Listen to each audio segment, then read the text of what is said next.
오늘 이 시간에는 죽이려는 자와 살리시는 분이라는 제목을 가지고 말씀 증거하도록 하겠습니다. 제목을 함께 따라하겠습니다. 죽이려는 자와 살리시는 분.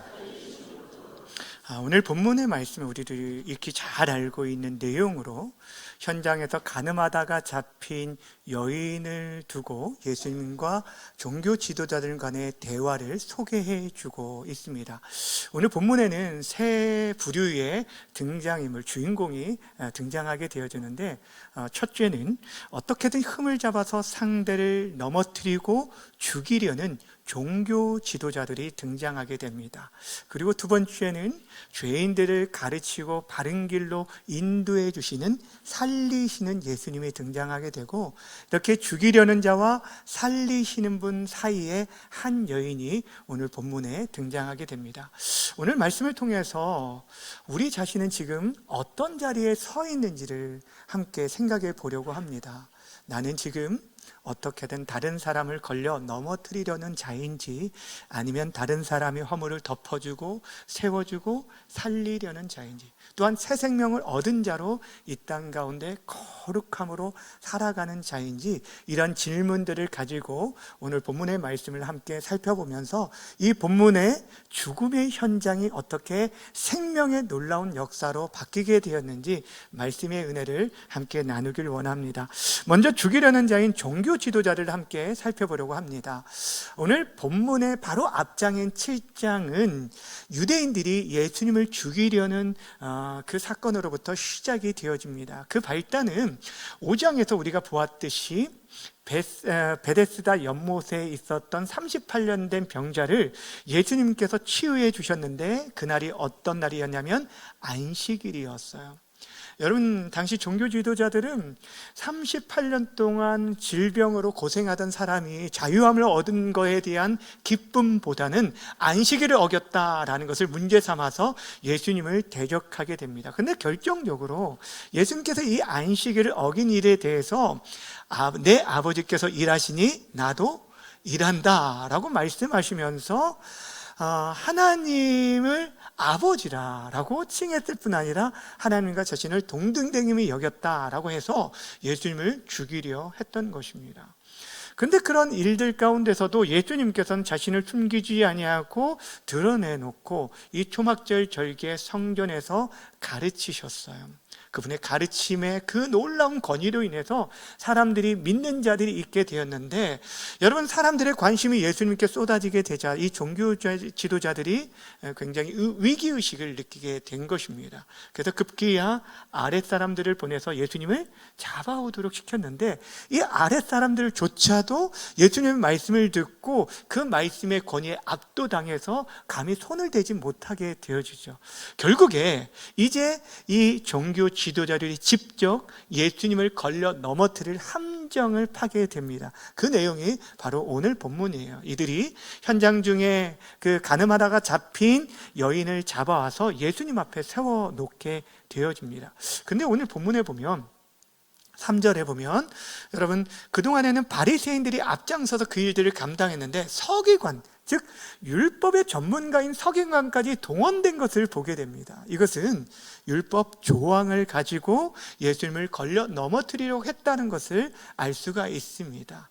이 여인을 앞장 세워서 예수님 앞에 세우고서는 이들이 이렇게 예수님께 질문하게 됩니다. 4절과 5절 말씀 함께 읽겠습니다. 시작. 예수께 말하되 선생이여, 이 여자가 가늠하다가 현장에서 잡혔나이다. 모세는 율법에 이러한 여자를 돌로 치라 명하였거니와 선생은 어떻게 말하겠나이까. 아멘. 오늘 본문에 보면 이 여인이 가늠하다가 현장에서 잡혔다라는 것을 3절과 4절에서 얘기하고 있어요. 그러니까 현행범이라는 것이죠. 그러니까 그 분명한 증거가 있었다는 것이고 빠져나갈 구멍이 없는 것을 보여주고 있습니다. 더군다나 지금 저들의 말처럼 모세의 율법에 의하면 레위 20장과 신명기 22장에서 이 가늠한 사람이 잡히게 되어지면 그들을 돌로 치라는 그 율법의 말씀이 그대로 기록이 되어져 있어요. 그러니까 당시 유대인이라면 이 말씀을 모두가 알고 있는 말씀이기에 누구도 이에 대해서 이의를 제기할 수 없는 상황이었어요. 그런데 이 문제를 지금 종교 지도자들이 자신들이 해결하지 아니하고 이 문제를 누구에게 가지고 나왔습니까? 예수님께 가지고 나왔다라는 거예요. 여러분, 예수님께 자문을 구하기 위함이 아니라 이는 그 가운데 숨겨진 함정이 있다는 것을 우리에게 말씀해 주고 있어요. 이것을 사도 요한은 6절에서 이렇게 말해주고 있습니다. 6절입니다. 그들이 이렇게 말하면 고발할 조건을 얻고자 하여 예수를 뭐하기 위함이라고요? 시험함이라. 여러분, 이들이 이렇게 한 목적은 율법을 수호하고 사회 정의를 지켜내기 위함이 아니라 예수님을 고발할 고소권을, 즉 고발할 구실을 찾기 위해 예수님을 시험하고 있었던 것입니다. 여러분, 여기서 우리는 종교 지도자들의 위선과 우리 인간의 무서운 죄성들을 발견하게 됩니다. 만약에 실제적으로 그들이 정말 율법을 지키려 했다라고 한다면 어떻게 했어야 할까요? 율법의 말씀대로 가늠한 여자뿐 아니라 그 상대방인 남자도 함께 끌고 와야 맞을 것입니다. 그런데 그렇지 아니하고 약자인 여자만을 끌고 왔다라는 거예요. 더군다나 율법의 원래의 목적은 하나님을 사랑하고 이웃을 사랑하는 데 목적이 있는데 그 근본된 목적을 잊어버린 채 그들은 그 율법의 조항만을 붙들면서 다른 사람을 정죄하고 판단하는 데 앞장섰다라는 거예요. 무서운 것은 이들이 그렇게 한 이 모든 것들은 자신들의 기득권을 유지하기 위함이에요. 예수님을 통해서 자신들의 기득권이 흔들릴까 봐 예수님을 덫에 놓아 죽이려고 했고 이 일을 위해서 한 여인의 생명을 도구로 삼았다라는 것이에요. 이것이 이 종교 지도자들의 무서운 모습입니다. 사랑하는 여러분, 하나님께서 우리에게 말씀을 주신 것은 그 말씀의 기준을 가지고 다른 사람을 정죄하고 판단하는 도구로 주신 것이 결코 아닙니다. 그 말씀의 잣대로 그 대보아야 하는 사람은 다른 사람이 아니라 바로 나 자신인 거예요. 그런데 우리들도 가끔 보면 어떻습니까? 다른 사람의 어떠한 실수나 잘못에 대해서는 굉장히 크게 확대해서 말하면서 자신의 죄에 대해서는 지극히 관대한 우리의 모습을 보게 된다는 것입니다. 여러분, 특별히 연예인이나 유명인들의 실수나 잘못들이 보도되어지면 어떻습니까? 자신은 의로운 양 막 목소리를 높입니다. 흥분한 채 어떻게 저럴 수 있느냐라고 하면서 한 사람을 매장시키는 일들이 허다한 것들을 보게 됩니다. 근데 여러분, 그렇게 목소리를 높이는 사람들의 심리를 자세히 들여다보면 나는 저 사람과는 달라라는 것들을 보여주기 위함이기도 하고, 또는 어떻게 보면 자신의 숨겨진 죄를 숨기기 위해서 더욱더 그 사람, 상대방의 죄를 부각시키는 일이 있다라는 거예요. 그러니까 다른 사람을 신랄하게 비판하는 그 뒤에는 자신의 숨겨진 죄가 있는 위선적인 모습이 숨어져 있다라는 거예요. 어찌 보면 겉으로 드러난 이 여인의 죄보다 보이지 않지만 여러분, 다른 사람을 정죄하고 또 죽이려는 이 종교 지도자들의 추악한 마음이 더 큰 죄악임을 우리는 기억해야 할 것입니다. 주 안에 사랑하는 여러분, 우리 안에는 이러한 종교 지도자들의 모습이 없는지 돌아보셨으면 좋겠어요. 다른 사람의 죄에 대해서는 엄격하게 대하면서 나는 나의 잘못에 대해서는 어쩔 수 없이 그랬다라고 하면서 지극히 관대한 내로남불의 모습이 우리 안에 없는지 돌아보시기를 바랍니다. 우리에게 주신 하나님의 말씀은요, 남을 심판하기 위한 칼로 주신 것이 아니라 우리 자신을 바라보는 거울로 주셨다는 사실이에요. 여러분, 진짜 은혜는 다른 사람의 죄가 보이는 것이 아니라 나의 허물과 죄를 바라보는 것입니다. 우리가 진리의 말씀 앞에 정직하게 서게 되면 그 하나님의 말씀, 진리의 빛이 비춰지면요, 여러분, 우리가 그 방 안이 깨끗해 보이는 것 같지만 그 빛이 탁 들어오면 방 안에 그 먼지들이 보이는 것처럼 그 말씀 앞에 우리가 정직하게 서게 되면 우리가 정말 고개를 들 수 없는 연약한 죄인임을 고백할 수밖에 없다라는 것입니다. 바라고 원하기는 율법의 잣대로 다른 사람을 정죄하고 판단하며 죽이는데 앞장서는 자들이 아니라 오히려 그 말씀 앞에서 자신의 허물과 연약함을 깨닫고 주의 긍휼을 구하며 회개하는 심령이 저와 여러분에게 있어지기를 주님의 이름으로 간절히 축원합니다. 자, 첫 번째 죽이려 하는 자, 종교 지도자들에 대해서 살펴보았고, 이제 두 번째로 살리시는 분, 예수님에 대해 살펴보겠습니다. 여러분, 지금 예수님께서 자신을 죽이려는 사람들이 있었음에도 불구하고 아침에 일어나 다시금 성전으로 가셔서 가르치셨다라고 말씀하고 있어요. 그러니까 예수님은 어떠하든지 간에 사람들에게 한 사람이라도 그 진리의 말씀을 듣고 돌이키고 예수님을 믿고 생명을 얻게 하기 위해서 가르치신 거예요. 그런데 그 가르치는 자리에서 이 종교자들의 시험이 있었던 것입니다. 예수님은 종교 지도자들이 지금 어떤 목적을 가지고 그 여인을 내세워서 질문하고 있는지 다 알고 있었어요. 자신을 시험하기 위함인지 알고 있었어요. 근데 이 질문은 좀 그들의 말처럼 모세 율법대로 한다면 이 여인은 돌에 쳐 죽여야 마땅합니다. 그런데 예수님께서 그 여인을 돌로 쳐라 라고 말했다면 예수님께서 그동안 보여줬던 자비와 사랑의 그 정신에 어긋날 뿐 아니라 죄인의 친구라는 그 이미지가 완전히 깨어지게 되는 거죠. 근데 반면에 돌로 치지 말라라고 말했다면 모세의 율법을 정면으로 부인하게 되기 때문에 저들에게 있어서 고소권이 되어줄 수 있다는 거예요. 그러니까 이렇게도 말할 수 없고 저렇게도 말할 수 없는 어찌 보면 딜레마에 빠져 있는 상황이었어요. 근데 예수님께서는 그들에게 어떠한 대답도 하지 않으시고요, 갑자기 몸을 굽혀 손가락으로 땅에 무언가를 쓰시기 시작합니다. 그러니까 사람들의 질문은 계속되는 거죠. 빨리 이에 대해서 답을 해줘라. 당신의 그 말, 당신은 어떤 의견을 가지고 있느냐라는 그 얘기를 해달라는 거죠. 이때 예수님께서 하신 첫 마디가 바로 7절에 나오는 말씀입니다. 함께 읽어볼까 했습니다. 시작. 너희 중에 죄 없는 자가 먼저 돌로 치라. 아멘. 돌로 치라. 여러분, 이 말씀은 모세의 율법을 따라 이 여인을 처벌할 것을 얘기하고 있는 것입니다. 그런데 그 앞에 전제 조건이 있어요. 어떤 자가 치라고요? 너희 가운데 죄 없는 자가 돌로 치라. 예수님께서는 종교 지도자들 뿐 아니라 그 자리에 모인 수많은 무리들이 하나님 앞에 설 수 없는 죄인이라는 걸 너무 잘 알고 계셨기에 저들이 지금 율법의 집행자로서 서려 할 때 너희들이 그 집행자의 자격이 있는지를 묻고 있는 것입니다.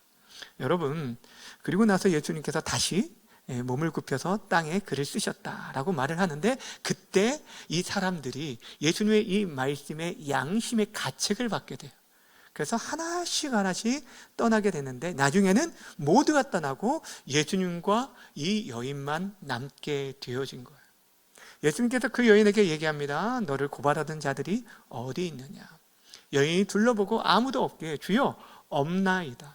이때 예수님께서 마지막으로 이렇게 얘기하십니다. 11절 말씀 함께 읽습니다. 시작. 나도 너를 정죄하지 아니하리니 가서 다시는 죄를 범하지 말라 하시니라. 아멘. 사실 그 자리에 모든 사람이 떠난 후에 그 여인에게 유일하게 돌을 던질 수 있는 분이 누굴까요? 그렇죠. 죄 없으신 예수님입니다. 우리의 진정한 심판자 되신 예수님. 그런데 그 예수님께서 뭐라고 말하냐면 나도 너를 정죄하지 않겠다. 마땅히 죽어야 할 인생을 향해서 정죄가 아니라, 돌이 아니라 용서를 선포해 주신 것이죠. 그런데 사랑하는 여러분, 우리가 여기서 놓치지 말아야 할 사실이 무엇이냐면 이 여인이 용서를 받았다라고 해서 그녀의 죄가 결코 가볍다라는 것을 말해주고 있는 것은 아니라는 것입니다. 여러분, 당시 간음죄는 이 율법에 따라서 분명 죽어 마땅한 무서운 죄였습니다. 그럼에도 불구하고 예수님께서 나도 너를 정죄하지 않겠다라고 하신 이 말씀은 무엇이냐면 그 여인이 맞아야 할 돌을 내가 십자가상에서 대신 맞겠다라는 말씀인 것입니다. 다시 말하면 예수님이 선포하신 이 용서는 값싼 용서가 아니라 자신의 희생, 예수 그리스도의 그 십자가의 죽음을 엄두해 주고 하신 말씀이라는 것이에요. 하나님만이 죄를 용서할 수 있는 권세를 가진 것처럼 우리 예수님께서 바로 그 권세를 가진 하나님이심을 지금 말씀해 주는 것입니다. 특별히 이 사실을 우리는 예수님이 몸을 굽혀 땅에 무엇인가를 쓰셨던 이 사건을 통해서 좀 더 구체적으로 알 수가 있는데, 여러분, 예수님께서 무엇을 쓰셨을까요? 또한 그 쓰신 의미가 무엇일까요?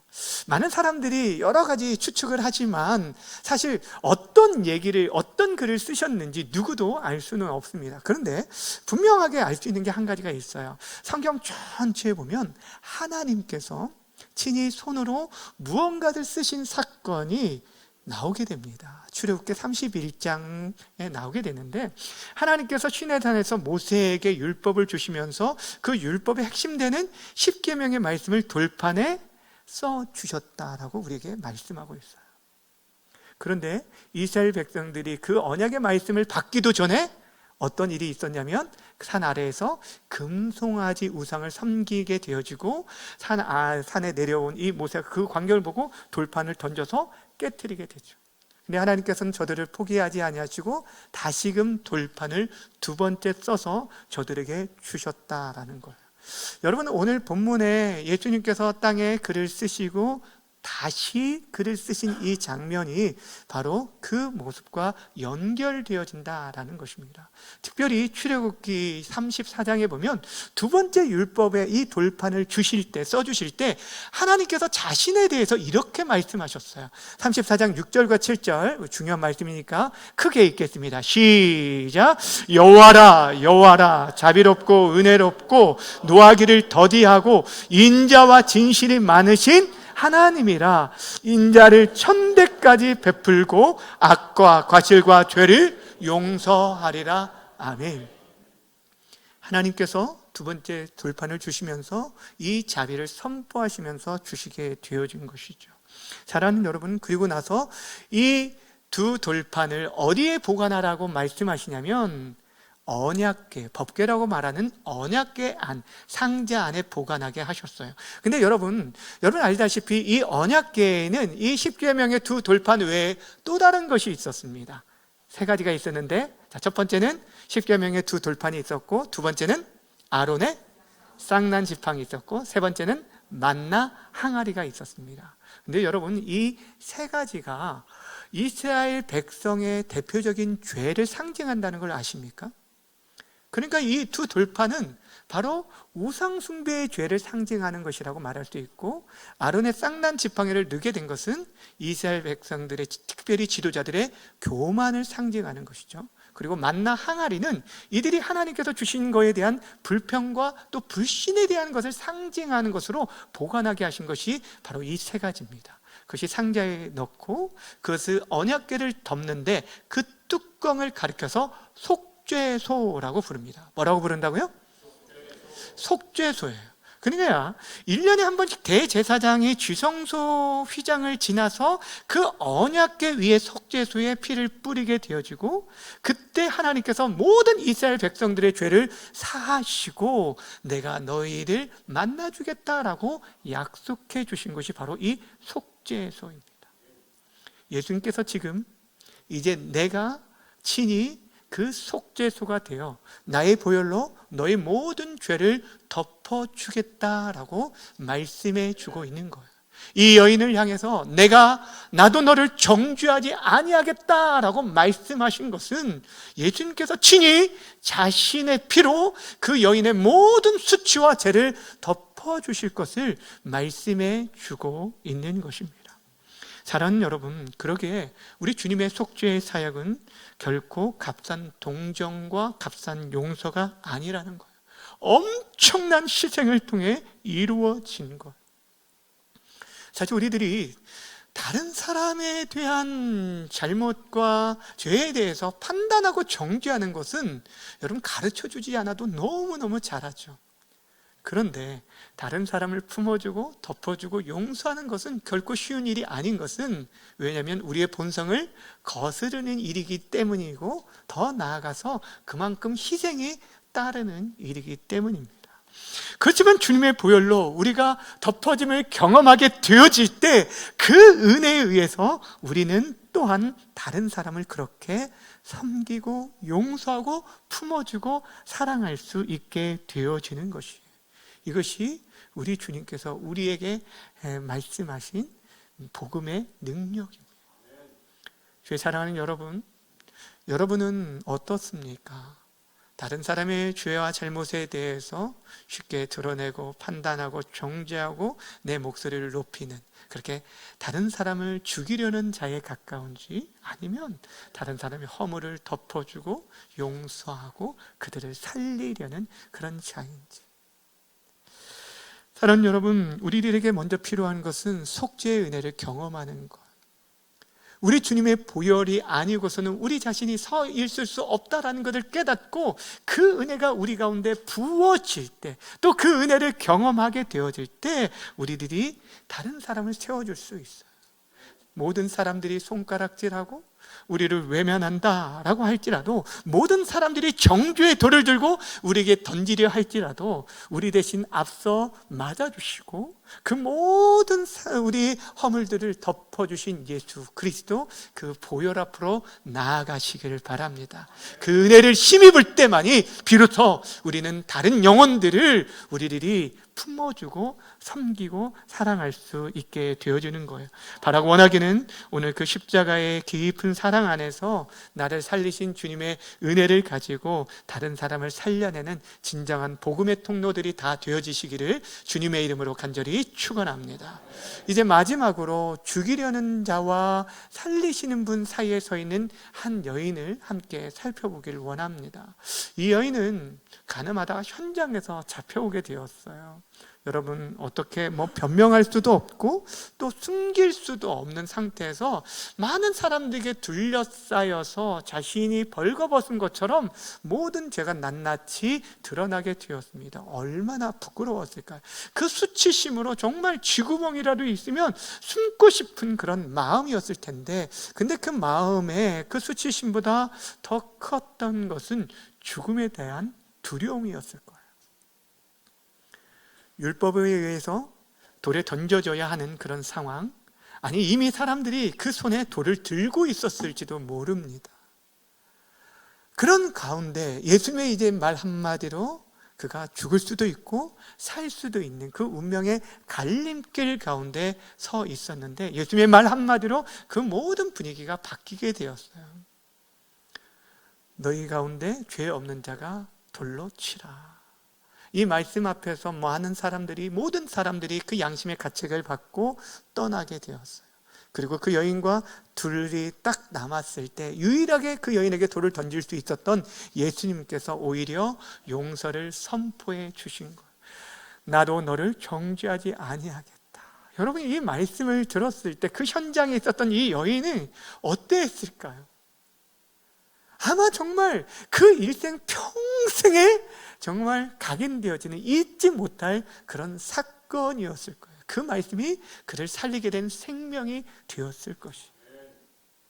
사랑하는 여러분, 그런데 여러분, 이 예수님의 용서는 여인으로 하여금 너가 죄를 지어도 좋아 라는 것을, 죄를 지어도 좋다는 자유를 허락한 것이 아니라는 것이죠. 오히려 그녀가 이제 어떻게 살아야 할지까지 오늘 11절에서 말씀해 주셨는데, 11절 말씀을 다시 한번 읽겠습니다. 시작.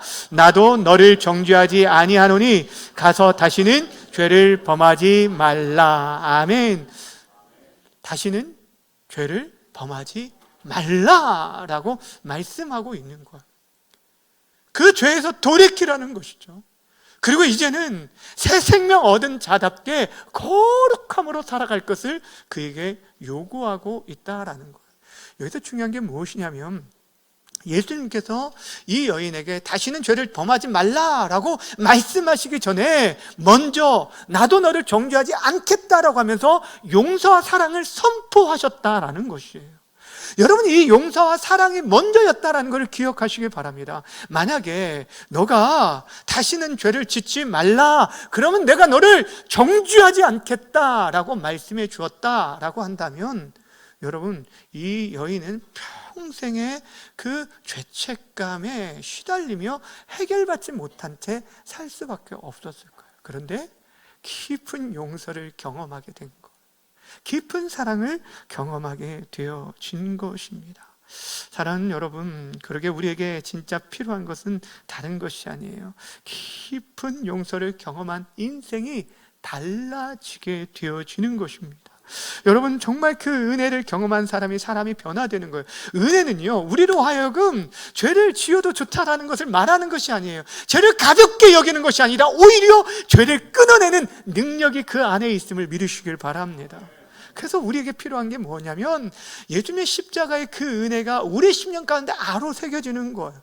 우리 가운데 그것이 정말 늘 우리의 삶에 끊이지 않는 그런 감사와 감격의 그런 유일한 고백이 되어야 돼. 다른 우리의 주위에 하는 환경과 상황들이 전혀 열리지 않는다 할지라도 이미 하나님의 자녀된 그 권세를 얻은 한 가지만으로도 우리는 일평생 감사하며 살아야 한다라는 것이에요.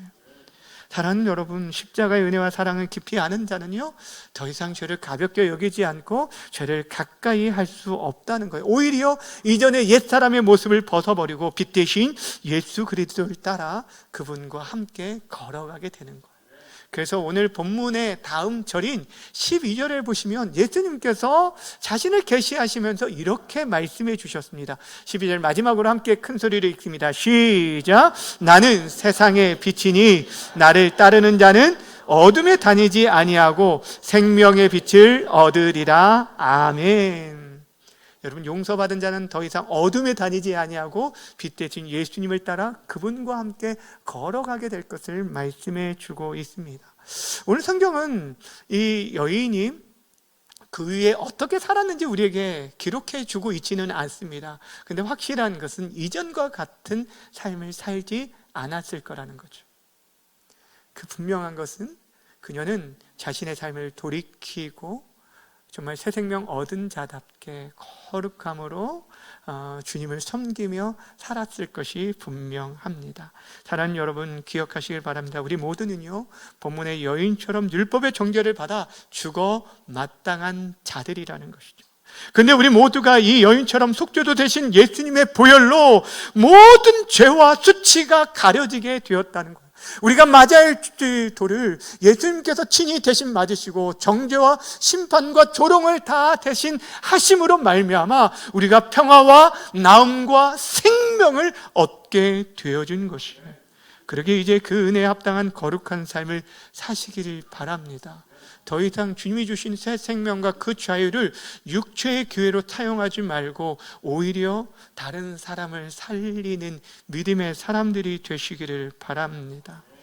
사랑하는 여러분, 나를 위해 대신 돌에 맞으신 그분의 십자가의 그 사랑, 그 흔적들을 우리의 가슴 속에 새기고 더 이상 죄의 종이 아니라 주님의 종으로 거룩함으로 살아가는 우리 모두가 되어지길 주님의 이름으로 간절히 축원합니다. 주의 사랑하는 여러분, 오늘 우리는 한 여인의 그 생사를 가르는 긴박한 현장을 함께 보았어요. 그런데 이 사건은 2000년 전의 사건으로 머무는 것이 아니라 오늘 우리의 삶을 보여주는 거울과 같다라는 것입니다. 그러게 우리가 다시 한번 결단하면 나아갈 때 우리 손에 들고 있는 정죄의 돈을 내려놓으시기를 바랍니다. 다른 사람을 향해서 쉽게 정죄하고 판단하기는 잘하는데 죄 없는 자가 돌로 치라라는 이 주님의 말씀처럼 우리는 누군가를 정죄하고 판단할 자격 있는 자가 한 사람도 없다라는 것입니다. 그러게 누군가를 향한 높이 쳐 올려 있는 이 정죄의 돌과 미움의 돌을 주님의 발 앞에 내려놓으시기를 바랍니다. 또한 그 자리에 서 있던 여인이 바로 우리 자신임을 기억하시기를 바랍니다.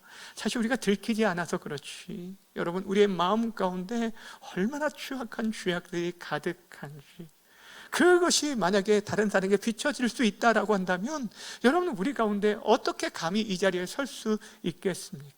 그런데 그러한 때라도, 우리가 실패하고 넘어질 때라도 우리를 대신하여 그 자리에 서신 십자가 지신 예수 그리스도의 보혈 앞으로 나오시기를 바랍니다. 그리고 이제 그 은혜 안에서 생명의 길을 걸어가시기를 바랍니다. 생명의 빛 대신 예수님을 따라서 죽음에서 생명으로 옮겨진 자답게, 정말 우리의 삶의 거룩함으로 구별됨으로 살아가는 저와 여러분 모든 삶이 되어서 우리의 삶을 통해서 죽이려는 자들이 아니라 살리는 자가 되고 우리의 삶의 모습을 통해 우리 주 예수 그리스도를 드러내고 보여주고 증거하는 하나님의 사람들이 다 되어주시기를 주님의 이름으로 간절히 축원합니다.